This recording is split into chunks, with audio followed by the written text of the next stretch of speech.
오늘은 성탄 대림절 네 번째 주 마지막 주일입니다. 네 번째 주가 지나게 되면 이제 불이 다 꺼지고 캄캄한 밤이 됩니다.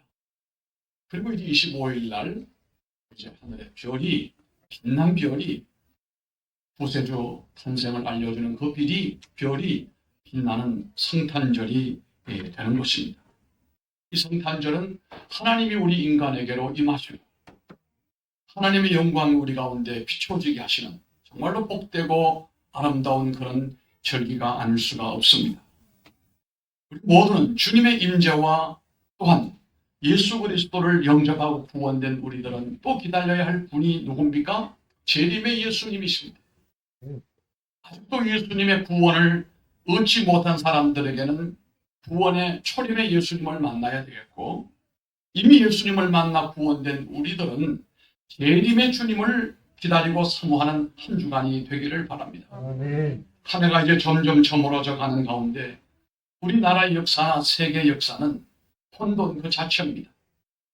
흑암이요, 어둠이요, 전쟁과 분쟁이요. 한치 앞을 내다볼 수 없는 이런 혼미한 역사관 앞에 서 있는 우리에게 한 가지 희망이 있다면 주님이 오시는 것입니다. 주의 은혜가 이 모든 것들을 다스리고 통치하는 것이라고 볼 수가 있습니다. 그 외에는 그 어느 하나라도 감을 잡을 수 있고 예상할 수 있는 것이 하나도 없습니다. 경제가 그렇고 정치가 그렇고 인생사가 그렇고 한 나라의 흥망성쇠도 그러합니다. 종말을 아는 사람들은 아무렇게나 살아가서는 안 됩니다.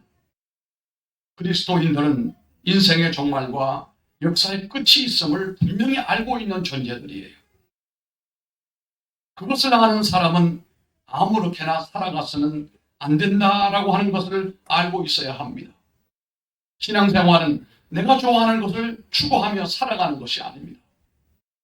하나님이 기뻐하시는 것을 찾아가며 하나님이 원하시는 것을 추구하는 것이 신앙인의 삶인 것입니다. 그러나 오늘 우리가 살펴보고 우리가 경험하고 있는 우리의 문화는 아주 위험스럽습니다. 우리 시대의 문화는 우리들에게 뭐라고 충동적하느냐고 하면 네가 좋다고 생각하는 것이 있다면 그것을 그대로 해라. 그것이 원초적인 것이든 도덕적인 문제가 있든 상관없이 네가 정말로 원하는 것이 있다고 한다면, 좋아하는 것이 있다고 한다면 그대로 살아라. 영어로 do it, you feel good. 네가 좋다고 느끼는 것이 있다면 그대로 해라.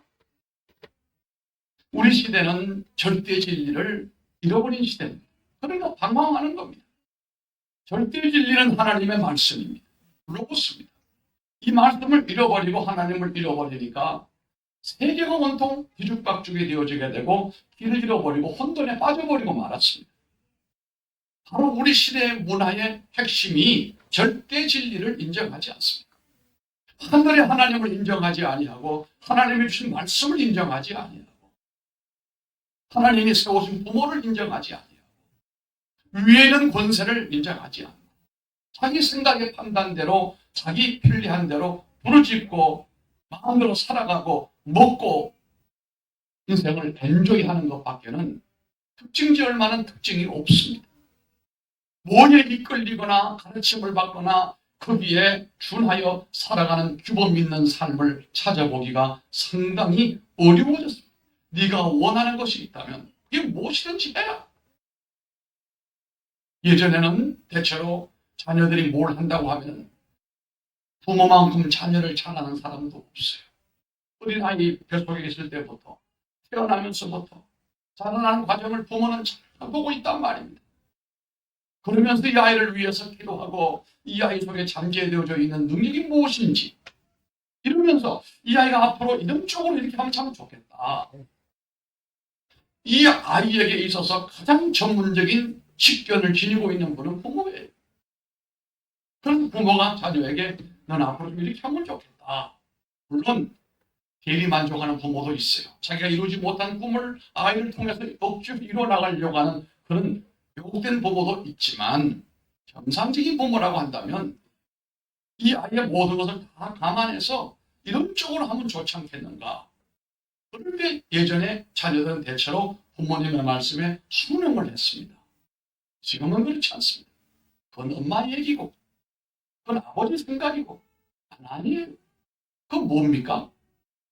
살아가는 삶의 내용을 보게 되면 심오한 철학이 있는 것도 아니고 위대한 비전이 있는 것도 아니에요. 그냥 먹고 놀고 즐기고 잘 꾸미고 성경 수술 잘하고 옷 예쁘게 입고 샤넬 가방 사들고 돌아다니고, 겉으로 보면 모두가 다 성공적인 인간 같고 위대한 존재 같아도 속을 열어보게 되면 정체성이 없는, 씨알맹이가 없는 껍데기 인생들로 가득 차 있는 허수아비 시대를 우리가 살아가고 있다는 사실이에요. 하나님을 놓쳐버리기 때문에 그런 것이고 하나님의 말씀을 잊어버리기 때문에 그런 겁니다. 직장생활하면서 돈 벌고 꿈꾸고 살펴보고 주변 사람들 영향을 받아가면서 나도 모르는 사이에 점점 그렇게 변질되어져 가면서도 주일날 하나님 앞에 나와서 예배를 드린다고 하지만 그 사람의 영혼은 이미 하나님으로부터 멀어진 자예요. 우리 시대의 문화는 정신 차리지 아니하면 하나님이 없는 저 먼 곳으로 우리 영혼을 옮겨버리고 많은 위험한 문화 속에 우리가 살고 있다는 사실을 여러분들이 깨닫게 되기를 바랍니다. 그 인유길과 네가 좋다고 느끼는 것이 있다면 그대로 행해라라고 하는 말은 성경의 가르침이 아닙니다. 성경은 네가 하고 싶어도 내가 원한다면 내가 원하는 길로 가라고 하는 것이 성경의 가르침인 것입니다. 여러분 귀에 아마도 많이 듣고 있는 하나의 구호가 있을 겁니다. Just do it. Just do it. 이 just do it이라고 하는 것이 뭐예요? 이게 세계에서 가장 파괴력이 있는 파워가 있는 슬로건이에요. 나이키 구호입니다. 그건 뭐예요? 이 구호 내용을 보게 되면 해봐는 거예요. 변명을 먼저 하려고 하지 말고 도전해보라. 불가능하다고 포기하지 말고 꿈을 쫓아가라.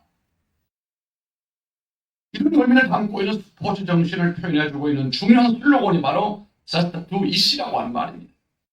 그러나 그것은 현대인의 심성을 정말로 잘 표현해주고 있는 문구요, 우리 시대 문화를 정확히 우리들에게 인식해주는 하나의 표인 것입니다. 종말에 대해서 동일한 교훈을 제시하고 있는 마태복음 25장을 잘 읽어보게 되면요, 여기는 10처녀의 비유가 나옵니다. 10처녀 비유 가운데 아시죠? 절반입니다. 5처녀는 신랑을 맞이했고 6처녀는 신랑을 맞이하는 길에 실패자가 됐습니다. 달란트 비유가 나옵니다. 양과 염소의 비유가 또 나옵니다. 이 모든 비유 내용들의 공통점이 뭡니까? 답합니다. 함부로 살면 멸망한다. 그겁니다. 신랑을 기다리는 처녀, 주님의 오심을 간절히 기다리고 있는 종, 심판의 주님을 기다리고 있는 사람으로서 살아가되 기분이나 자기 감정에 이끌려 살아서는 안 된다 이 말이에요. 자기 판단에 자기 생각에 기준으로 살면 안 된다 이 말씀이에요. 그건 다 실패자가 된다는 겁니다. 그것은 주님이 기뻐하시는 삶에 깊은 마음을 둘 수 있을 때 우리는 그날 부끄러움이 없게 된다는 것을 말씀을 해주는 그런 내용입니다. 정말로 우리는 이 시대를 살아가면서 아무렇게나 살아서는 안 됩니다. 철저히 하나님의 은혜의 줄에 묶여서 하나님의 은혜의 황금사슬에 묶인 채로 그 길로 이끌려가는 것이 기쁨이고 즐거움이고 행복이라고 믿으시기를 바랍니다. 신앙생활을 억지로 하지 마세요.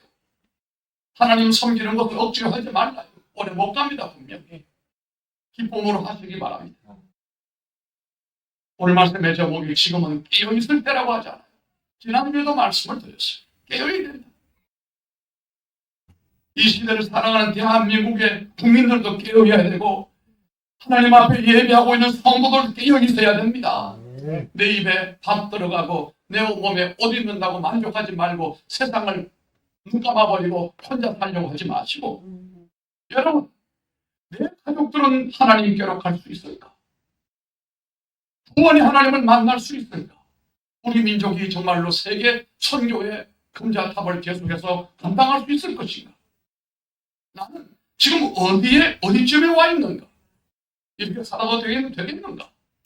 이렇게 살면 성공적으로 내 삶이 이어지게 될 것인가? 내 삶이 남은 시간이 얼마 되지 않지만 이 남은 삶을 정말로 하나님 앞에 어떻게 살아갈 것인가? 정말로 고민하고 세심히 관찰하고 또한 염려하면서 결국은 하나님 앞에 맡기고 주의 은혜가 우리 가운데 임함으로 내가 이 시대를 저렇게 대중들 속에 잠들어 있는 사람처럼 살지 말고 깨어있는 자로 살아서 나도 살고 가족도 살리고 교회도 살리는 깨어있는 사람이 될 수 있기를 바랍니다. 네. 그러므로 말미암아 우리 마음이 둔해지면 안 됩니다. 우리 마음은 깨어있는 마음, 길 움직이는 감동이 있는 마음이 되고 하나님의 말씀에 감동이 임하고 찬송의 감동이 임하고 설교의 감동이 임하고 우리가 어떻게 살 것인가 하나님 어찌하면 좋습니까? 하나님 도와주시길 원합니다. 모든 결단의 시간이 우리 가운데 있어야 되는데 마음이 둔해버리게 되면요 전혀 그런 감동이 없어요. 내 가족들이 지옥을 가든지 다음 세대가 어떻게 되는지 상관없어요. 나 그냥 편안히 살면 되고 오늘 살면 되고 나 천당 가면 돼. 이런 사람들은 마음이 둔해져 버린 사람이에요. 그런 마음은 옥토가 아니에요. 자기 구원도 불안해요. 주님께서는 종말에 대하여 여러 가지 징조를 말씀을 이미 우리들에게 알아듣도록 반복적으로 말씀을 하시고 난 다음에 너희는 스스로 조심해야 한다 라고 말씀을 합니다. 오늘도 그렇게 말씀하고 있습니다. 조심하는 것은 우리를 보존하기 위함이고 그것은 스스로 노력하지 않으면 결코 이루어질 수 없는 차원인데요. 성경은 우리가 조심해야 할 것으로 말씀하고 있습니다. 본문에 첫째는 방탕한 삶을 살지 말라. 술 취하지 말라고 했습니다. 방탕과 술 취함 조심해라. 생활의 염려 등으로 무디어지면 안 된다. 생활에 염려하지 말아라. 먹고 마시고 있는 것을 염려하지 말고 현실의 삶을 염려하지 말고 믿음으로 살아가라 이런 말씀 아닙니까? 그러한 것들의 마음을 빼앗기지 않도록 하기 위하여 깊이 노력할 수 있을 때 그는 비로소 자신을 보존할 수가 있게 되고 주님 앞에 설 수가 있을 것이라는 말입니다. 참 여러분 주의하십시오. 우리가 은혜로 살지 아니하고 믿음으로 살지 아니하면 목사 마음도 둔해지고 장로 마음도 둔해질 수 있어요. 마음이 둔해지게 되면 다른 말로 말씀드리면 간이 굳어져 버리면 간 경화증이 오는 거예요. 간 경화증이 오게 되면 독소를 걸러내지 못하고 온몸이 병들어가기 시작하고 굳어지기 시작하는 겁니다. 마음이 분하여지면 하늘의 일은 생각하지 않고 눈에 보이는 코앞에 있는 일만 집중하게 되지 않습니까?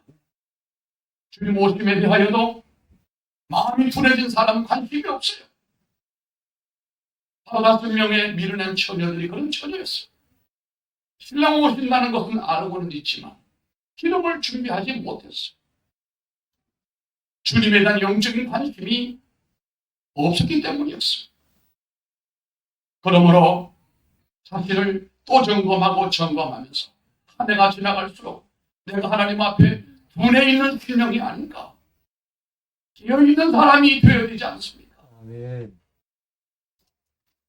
제가 어릴 때는 아마 여러분 생활도 다 그때는 힘들고 어려웠겠습니다만 동경사회 때 우리가 얼마나 힘들게 살았습니까? 지금은 파라다이스죠. 농번기가 다 끝나고 나면은 갈고지를 하고 난 다음 타작을 다 마치고 나면은 이제 겨울 준비를 합니다. 김장도 합니다. 그리고 문도 이제 새 창고지로 다 갑니다. 걷어내고 새로운 창고지를 다 따라서 겨울 준비를 하지요. 초가지 보면 집을 또 이용으로 올리고 겨울 준비를 단단히 합니다. 근데 제가 기억나는 것이 있어요. 아주 어릴 때. 문을 문 창고지를 뜯고 새로운 그 창고지를 붙여요. 창고지가 사실 그게 방음도 될 뿐만 아니라 난방에도 도움이 되는 좋은 지식이죠. 근데 문제는 문 사이가 벌어져 있으면 그 문 사이에 바람이 들어오잖아요. 그 바람을 막기 위해서 뭘 달죠? 문풍지라고 하는 걸 달아요. 그 바람이 세게 불면 문풍지가 소리를 내더라고요. 저는 그 소리를 지금도 잘 기억을 해요. 문풍지 바람에 떠는 소리. 하나님 앞에서 내가 기도하는 바가 있어요. 하나님, 내 영혼이, 내 마음이 둔해지지 말고 언제나 문에 있는 문풍지처럼 하나님 바람 불어올 때 떨 수 있는 영혼, 말씀이 올 때 감동이 오는 영혼, 하나님 앞에 내가 떨고 설 수 있는 그런 존재가 되기를 원합니다. 마음이 굳어져 버리면 목사도 말만 목사지 목사 아니에요. 권사도 말만 권사지 세상 사람하고 다를 바 하나도 없어요. 정말 두려워해야 될 것은 내 마음이 굳어지지 않도록, 내 믿음이 굳어지지 않도록 민감하여 주의 말씀에 감동하고 아멘으로 하다가 시대를 분별하여 내가 할 일이 무엇인가를 찾아서 할 수 있는 이런 깨어있는 사람이 되어야 되지 않겠습니까? 내가 지금 어떤 모습으로 서 있는가? 자신을 점검해야 됩니다. 나는 지금 거대한 진흙탕 물에 떠내려가고 있지는 않는가? 나는 지금 고개를 쳐박고 오직 땅만 뒤지며 살아간 두더지 같은 존재가 아닌가? 나의 마음은 분노함과 염려, 절망과 분노, 좌절과 한숨으로 뒤덮여 살아가고 있는지 점검해야 됩니다. 마치 철책선을 지키는 군인들이 밤새워 경계 근무를 하고 난 다음에 아침에 빛이 밝아오게 되면 혹여 나는 지켰지만 그래도 밤에 적이 침범해 오지는 않았는가? 철책선을 다 점검하는 것처럼 우리가 우리들의 영성과 삶의 모습을 늘 점검하며 살아가야 됩니다. 욥기 1장을 보게 되면요, 욥은 욥의 아들들이 딸들이 다 파티를 열어요. 잔치를 해요. 생일날이든 잔치를 한단 말이에요. 그러면 욥은 그 다음날 아침에 1장 5절의 말씀을 읽어보게 되면 그 아이들을 위하여 혹시 지난밤에 파티를 하면서 죄는 짓지 않았는지, 하나님을 배반하지 않았는지, 하나님 앞에 제사를 드리는 거예요. 하나님, 우리 아이들을 성별하게 해주세요. 지켜주세요. 혹여 죄 지은 거 있으면 용서해 주세요. 이 아이들을 깨끗하게 하여 주옵소서. 이 아이들을 위해서 욥은 그렇게 살았습니다. 하나님, 여러분, 우리 마음이 둔해지게 하는 일들이 세상에 참 많습니다. 뭐라고 그랬습니까? 방탕과 술 취함. 두 번째는 생활의 염려, 근심, 걱정, 이런 것들이 우리들의 믿음의 이 마음을 둔하게 만들어 버리게 되는 것이거든요. 그렇게 되면 사람들은 하늘의 일을 생각하지 아니하고 하나님이 두렵게 여기지가 않아요. 다시 오시는 주님 앞에 부끄러움이 없이 서기 위하여 우리가 스스로 조심하는 것과 항상 깨어 기도하는 것이 34절과 36절에 말씀하고 있습니다. 우리가 늘 깨어있는 자로 살기 위해서 조심해야 되고 기도해야 됩니다. 흥청망청 쓰고 먹고 마시는 일과 쓸데없는 세상 걱정에 마음을 빼앗기지 않도록 조심하지 않고서는 그날 모든 사람에게 덫처럼 닥칠 환난과 주님의 강림을 피할 사람은 아무도 없습니다.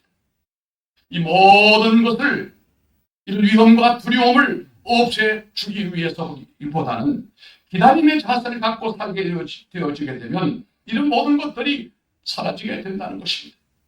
특별히 예수님은 예수님께서 세상의 모든 악의 세력을 이기시고 승리하신 바로 그 기쁨의 순간임을 우리가 잊지를 말아야 되는 것입니다.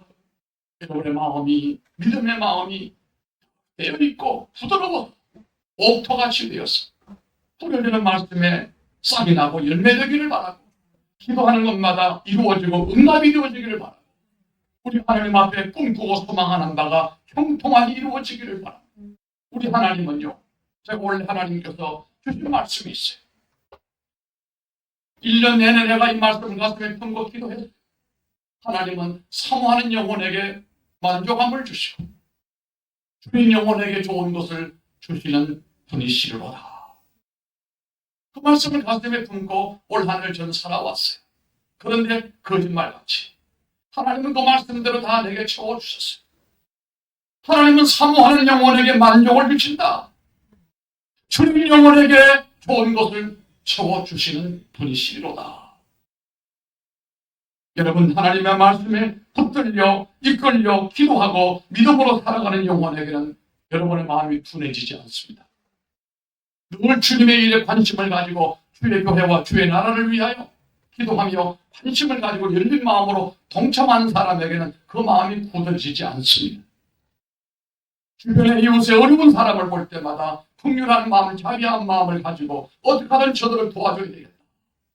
기도하는 사람들, 손을 내미는 사람들, 그런 마음이 있고 그런 믿음이 있는 사람의 마음은 절대로 굳어지지 않습니다. 예수님께서는 종말을 사는 우리 그리스도인들이 깨어 있으라고 오늘 말씀에 당부하고 있습니다. 두들기지 않는 사람이 되려면 기도해야 된다. 어떻게? 깨어서. 깨어 기도해야 된다. 기도 가운데 깨어 있으면 지금 자신이 어디에 서 있으며 어디로 가는 존재인지를 정확하게 늘 알려주고 있습니다. 네가 하나님의 복을 받을 사람인지 네가 하나님의 책망받을 사람인지 그걸 알려주는 거예요. 다시 말하면 미련스러운 다섯 처녀는 한마디로 말하여 그냥 기도하는 일에 실패한 사람이었어요. 몰랐어요. 그냥 신랑이 올 때 다 될 줄 알았어요. 민감하지 못했던 사람. 성경은 그게 기도하지 않아서 그렇다고 말씀을 하지 않지만 저런 사정을 유추해 볼 때 미련한 다섯 처녀는 깨어서 기도하지 못했기 때문에 한 달란트 맡았던 그 주인이 그 종이 주인으로부터 버림받았던 것은 기도하지 못했기 때문이고 굳어졌기 때문에 생각을 뭐라고 그랬어요. 이거 괜히 내가 잘못했다가는 우리 주인은 무서운 주인이고 굳은 사람인데 혼날 텐데 차라리 묻어놨다가 본전이라도 드려야 해. 이게 제대로 된 마음이 아니 병든 마음이.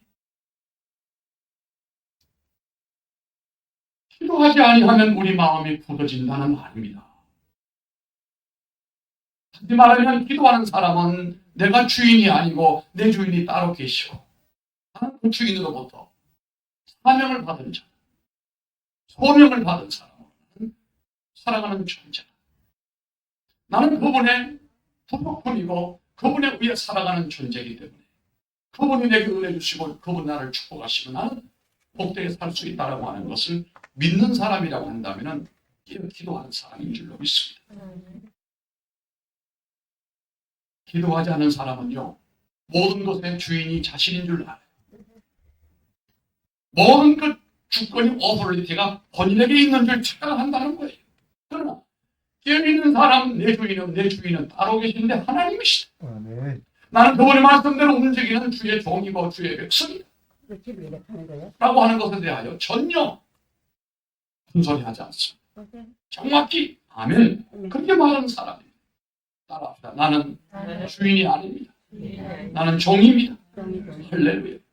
이건 깨어있는 사람이요 기도하는 사람이라고 볼 수가 있는 것입니다. 그리할 때 하나님께서는 우리의 삶의 원동력이 되어서 우리들에게 편지를 공급해 주시고 우리의 발걸음에 힘을 더해 주시고 우리들의 후손들을 복되게 만들어 주시는 은혜가 있을 줄로 믿습니다. 종말을 기다리는 성도에게 기도는 가장 중요한 깨어있음의 자원이 되는 것입니다. 사도행전 6장에 보게 되면 초대교회가 부흥되고 있을 때 그런데 갑자기 교회가 흔들렸어요. 교회가 부흥이 되고 교회로 들어오는 사람들이 엄청 많아졌지만 교회가 흔들리기 시작을 했어요. 말썽이 일어나기 시작을 했어요. 교회는 여러분 잘못하면 마귀가 역사합니다. 교회는 잘 되다가도 어느 곳에 누구를 통해 마귀가 역사하는지 몰라요. 6장에 보면 엄청 부흥이 일어났지만 그 안에 갈등이 일어났습니다. 그런데 헌신적인 기도가 없으면 말씀의 위력도 사라지게 되고 헌신적인 기도가 없으면 교회의 생기가 싫어지게 되는 것입니다. 밭에 채소를 심어놓고 비가 내리면 채소가 싱싱해지게 됩니다. 성도의 삶이나 교회의 모든 공동체도 기도라고 하는 것이 살아있는 교회는 생생합니다. 벌레가 있어도 벌레를 제거해버립니다. 어둠이 와도 어둠을 물리칠 수 있는 능력이 생기는 것입니다. 그러나 기도가 잠들어 버리거나 기도의 저력이 없는 교회는 속수무책입니다. 사도행전 2장 42절 말씀을 보면은 처음 하나님의 은혜 입은 사람들은 특징이 기도하는 사람들로 바뀌어졌어요. 사도인이든 간에 사도에 의해서 전도함을 받고 온 사람들도 기도하는 사람들로 바뀌어졌다는 겁니다. 놀라운 것은 그들과 함께 기도하는 일에 한 몸이 됐다는 사실. 이게 2장 42절의 내용입니다. 현대 사회의 특징은 굉장히 분주합니다. 서로가 얼마나 복잡한지 모릅니다. 분주함이 특징입니다. 그런데 그것은 뭐에 실용적인 문제점을 제공해 주느냐고 하면요. 기도 생활에 실용적인 문제점을 제공하는 거예요. 분주하게 살다 보면 기도할 시간이 없어요. 기도를 뒤로 밀어넣고 수행하는 모든 일들은 필요 충분 조건이 될 수가 없습니다.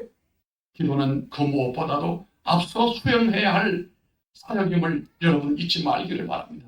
왜냐하면 기도는 하나님과의 교제이기 때문입니다.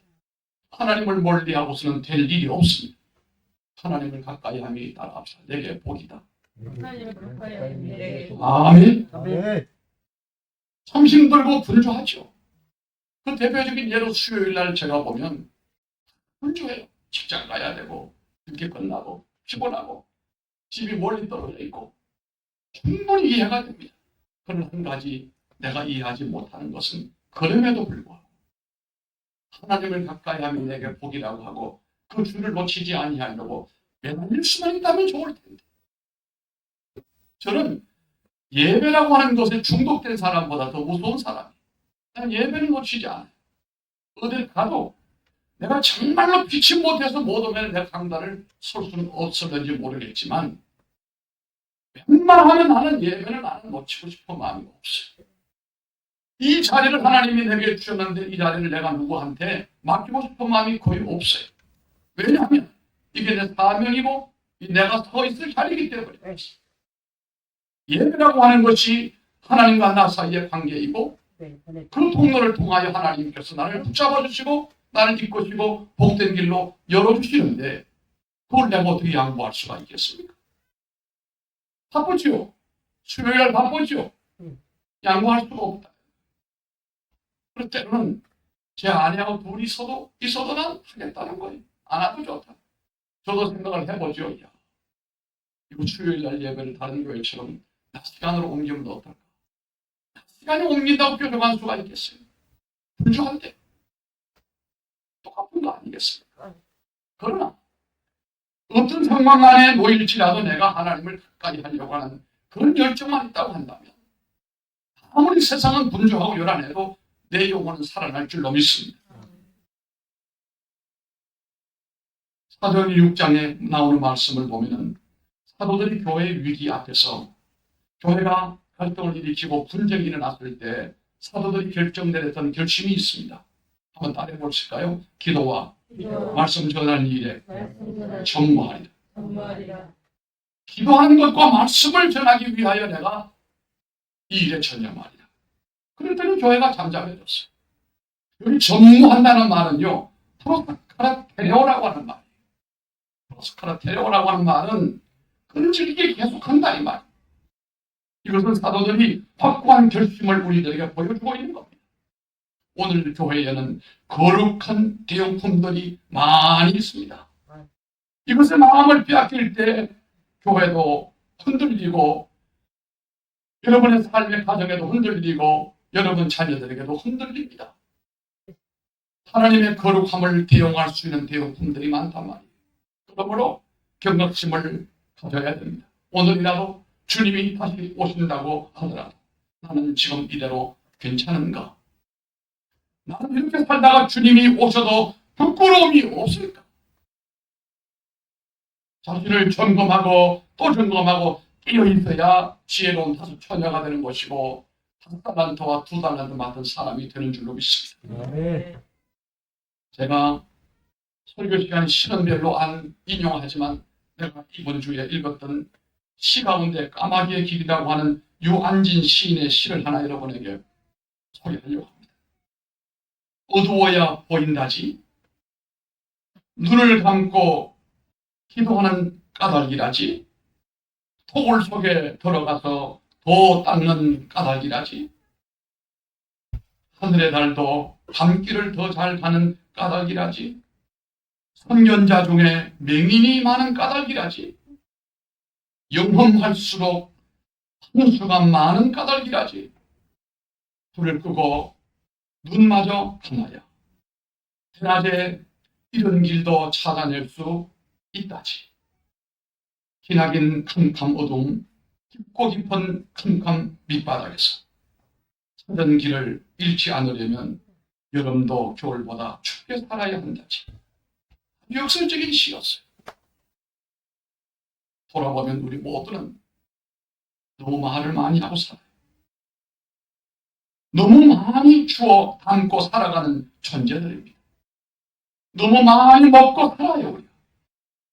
너무 내 생각만 내세우며 살았다면 이 주님의 대림절 네 번째 주에는, 이 절기에는 우리가 조금 눈을 감기를 바랍니다.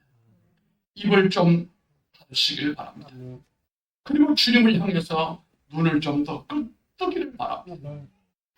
길을 잃지 않으려면 불을 끄고 눈을 감아야 한다는 시인의 외침이 깊이 공감이 되는 것은 우리가 너무 바쁘게 달리면서 많은 것을 잃어버리면서도 그걸 모르기 때문입니다. 세상에 그냥 되는 일은 아무것도 없습니다. 무엇이 이루어지려면 아시잖아요. 수고의 땀을 흘려야 됩니다.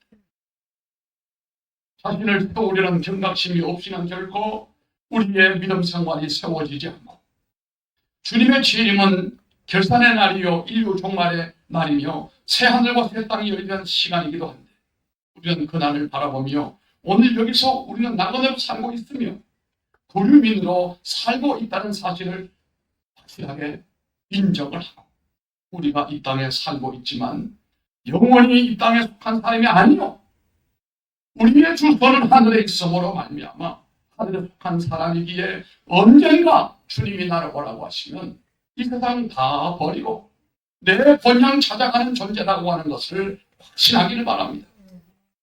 그날 우리 주님께서 이 세상에 다시 오시는 그날까지 자신을 견고하게 세워 그날을 우리가 철저하게 예비하시고, 세상 모든 이들이 이 놀라운 주님을 알 수 있도록 우리의 삶을 통하여 증거자가 되기를 바랍니다. 지금 우리는 주님을 기다리는 사람들이에요. 그게 바로 대강절이요 대림절입니다. 그 기다림은 아직 끝난 것이 아닙니다. 세상은 기다림의 대상이 사라지고 그것마저 지옥으로 지우며 살아갈 때 그리스도인들은 함께 모일 때마다 주 예수여 어서 오시옵소서 그렇게 외쳐야 합니다. 기다림 가운데 사는 사람들은 어두움의 행실을 벗어버리고 빛의 옷을, 갑옷을 입은 하나님의 사람들로 아무도 일어나지 않는 곳에서 일어나는 존재며 아무도 가지 않는 곳을 오늘도 걸어가는 사람인 것입니다. 이 기다리는 사람은 그냥 살지 않습니다. 기다리는 사람은 우리 주님이 오심을 계속 바라보고 우리의 초점이 거기에 놓여져 있는 사람들.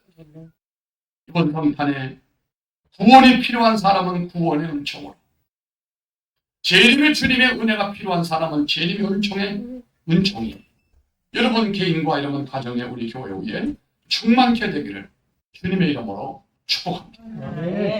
존귀하신